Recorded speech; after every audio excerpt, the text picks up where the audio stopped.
Hey guys, welcome to the Generic Tech Support YouTube channel. Let's play a game of Name That Cable and what it's used for. Leave a comment down below. Like and subscribe for more content. Hey guys, so in our last video we made a brief video on how to use the crossover application. We ran into an issue after the crossover installation with the drivers required and whatnot, the OpenGL drivers for the video card, and again we're running it in a virtualized platform and its inability to really integrate well with the virtualized platform. And I decided today that I was going to try something a little different. So instead of using Steam, what I'm actually going to do is I'm going to attempt to run two different types of games. One is DOS based, and the other game is a Windows XP abandonware game called Area 51, which is basically a first-person shooter.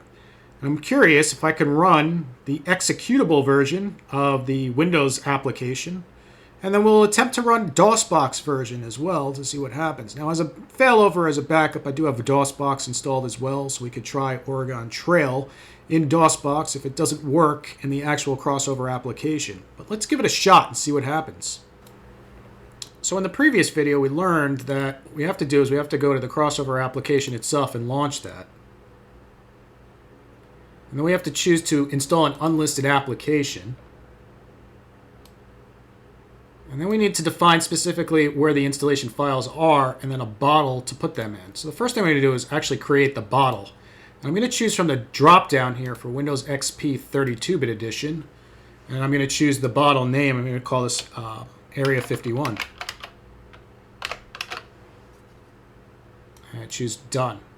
Okay, so we have the bottle created now. Now we have to define where the installation files are. So that should be as simple as just clicking Edit.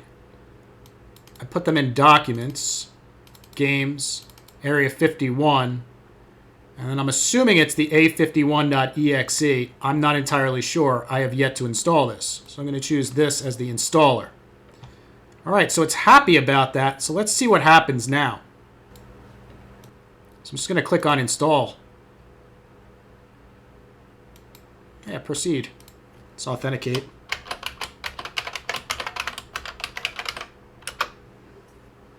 Let's see what happens.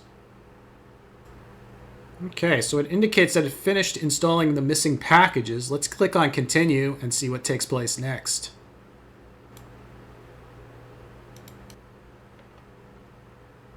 Okay. Let's try it again and see if it makes a difference.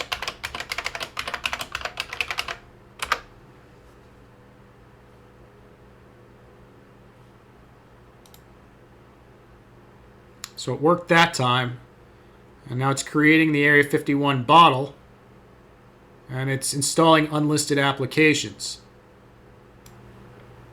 Let's click on the little wine glass down there. We'll continue the trial. Oop. So it adjusted the visual, the graphics. Usually a good sign.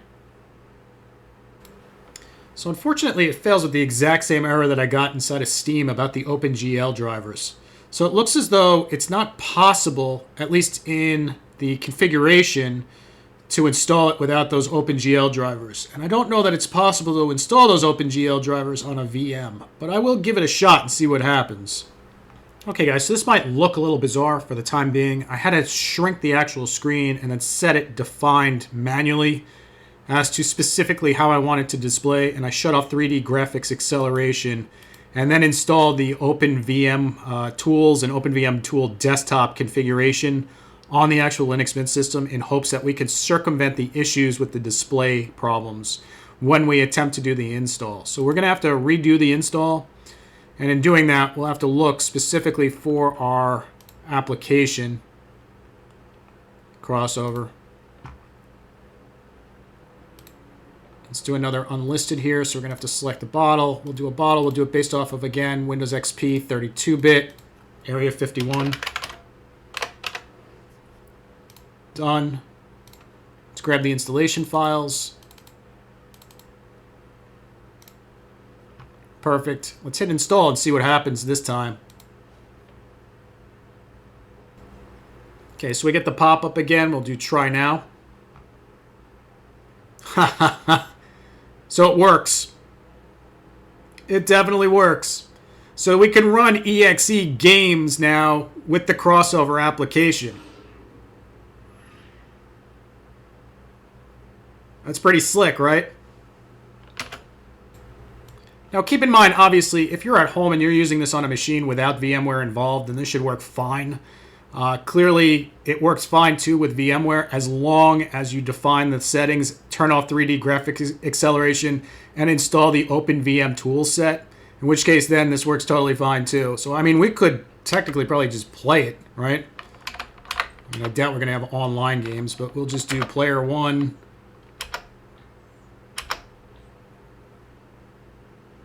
And there it goes. It works.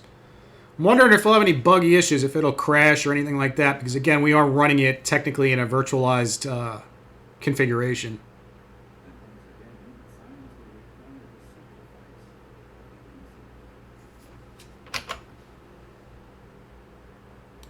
In 47, we had a chance. There was a pact made for the greater good. So, not only does it work, but it's not even clippy. It doesn't clip, it doesn't bug out, it's relatively smooth. I don't know, I'm guessing it's probably not smooth on your end watching it because, you know, again, it's a VM and it's self-hosted and video card and allocation, all that other stuff is all involved here. But it does appear to work, and it doesn't look bad considering it's an XP game and abandonware. But yeah, if you want to check this out, Crossover apparently works great for games. Let's see if it'll work for DOS. So there you go. Area 51 works fine in the configuration using Crossover and playing a game, which is, again, pretty cool, right? So that means that it's likely that if we reinstall Steam, it would probably also work, but I'm not going to go through that just because of the drive space and the amount of time it takes to download all the updates and everything else. It's not necessary for me, but we've proved the proof of concept that this does allow you to play games that were designed for executable versions, you know, Windows XP, Windows 2000, I would guess even Windows 7 would work fine too on this application directly on your Linux system. And the question is, does it support stuff old enough to run DOS? Like, could you use it as an all-in-one stop so it'll run everything versus just using, like, DOSBox? Again, we have a failover. We could always use DOSBox. But let's give it a shot and see if we could actually install a DOS-based game on Crossover. All right, so I guess the first thing we should start off with is the bottle. So we can't go all the way back to DOS, but we can go to Windows 98. So let's try that and just say...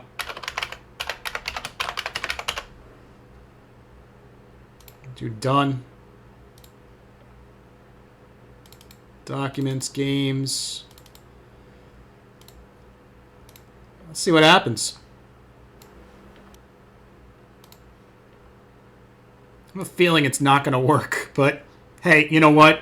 The ability to run things for like Windows 98 all the way to Windows 10 or even Windows 11 and 64-bit platforms with this application is well worth the $75 pay-to-play fee.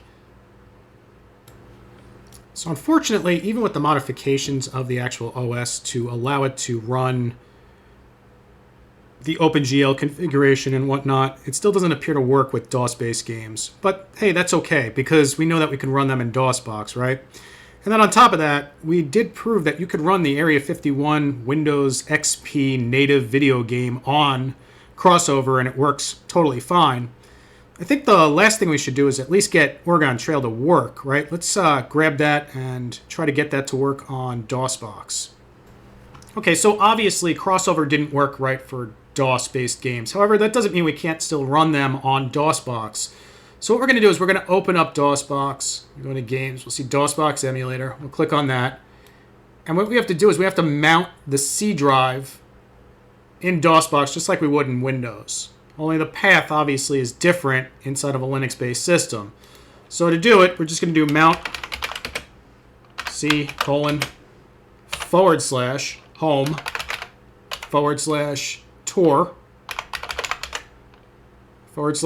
/games. Oops, sorry. Actually, it's /documents /games /Oregon DLX, and we're going to hit enter. I'm going to see now it's mounted, so we can do C:, and dir. And if we do that, we're going to see inside of our actual configuration here, inside of Oregon Trail. So at this point, if we just type in Oregon.exe and hit enter, there we go. So now we could play DOS-based games, and we could play Windows-based games, and we could play Linux-based games, and we could run emulators. We could do everything that we would usually do on a Windows system now on our Linux system. So let me know down in the comments, is there any reason to continue to run Windows at this point? And if you have any applications that are available on the net, even if they're trials or demos, let me know what they are, because I'd be willing to give it a shot to see for you, so it can save you the time on getting the crossover application to run those things. Now, obviously, Steam works. We know that Microsoft Office works. We know that we can install general exe games. We know that we could install basically anything that will run on Windows, with the exception of DOS-based games, which, obviously, for obvious reasons, the crossover application just doesn't work correctly with. But that's okay, because we could use DOSBox to run those games. So I'm really curious. Down in the comments, let me know. What do you think? Is this a plausible solution to the limitations on Linux?